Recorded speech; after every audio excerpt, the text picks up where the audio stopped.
চাঁদে এবার আরো বড় স্বপ্নের পথে ভারত। নাসার মুন বেস কর্মসূচিতে যোগ দেওয়ার আমন্ত্রণ পেল ইসরো। বেঙ্গালুরুতে ভারত মার্কিন মহাকাশ বৈঠকের পর সামনে এসেছে এই গুরুত্বপূর্ণ খবর। আর্টেমিস অ্যাকর্ডসের অংশীদার ভারতকে চাঁদে দীর্ঘমেয়াদী মানব উপস্থিতির পরিকল্পনায় যুক্ত করতে চাইছে আমেরিকা। কিভাবে বদলাতে পারে ভারত মহাকাশের গবেষণার ভবিষ্যৎ, আর এই অংশীদারিত্বের গুরুত্বই বা কতটা, চলুন দেখে নেই বিস্তারিত। চাঁদে মানুষের ভবিষ্যৎ ঘাঁটি তৈরির পরিকল্পনায় এবার ভারতের নাম। নাসা ভারতীয় মহাকাশ গবেষণা সংস্থা ইসরোকে তাদের মুন বেস কর্মসূচিতে যোগ দেওয়ার আমন্ত্রণ জানিয়েছে। 5 ও 6 আগস্ট বেঙ্গালুরুতে অনুষ্ঠিত নবম India US civil space joint working group বৈঠকের পর এই খবর সামনে আসে। এই উদ্যোগ ভারত ও আমেরিকার মহাকাশ সহযোগিতাকে আরও গভীর করার একটি গুরুত্বপূর্ণ পদক্ষেপ হিসেবে দেখা হচ্ছে।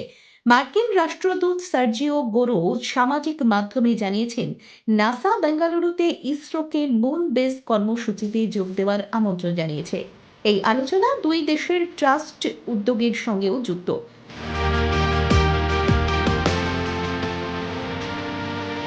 পরিকল্পনার মূল লক্ষ্য চাঁদে দীর্ঘমেয়াদী মানব উপস্থিতির জন্য পরিকাঠামো তৈরি করা।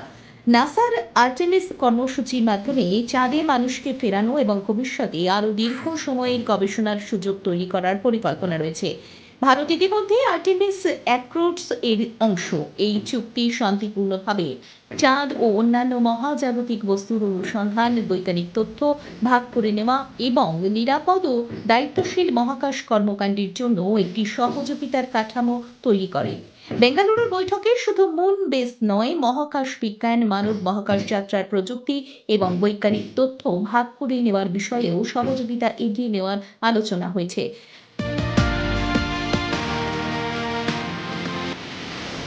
ভারতের জন্য এই আমন্ত্রণ বিশেষ গুরুত্বপূর্ণ।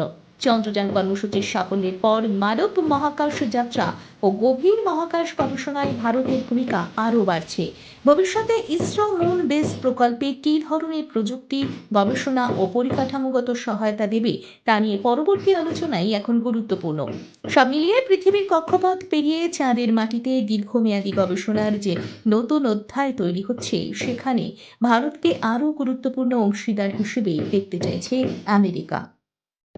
দেখুন এই সময়ের তথ্য ও চিত্র প্রতিদিন রাত 9টায় ও সকাল 8টায় শুধুমাত্র চ্যানেল ওয়ানে।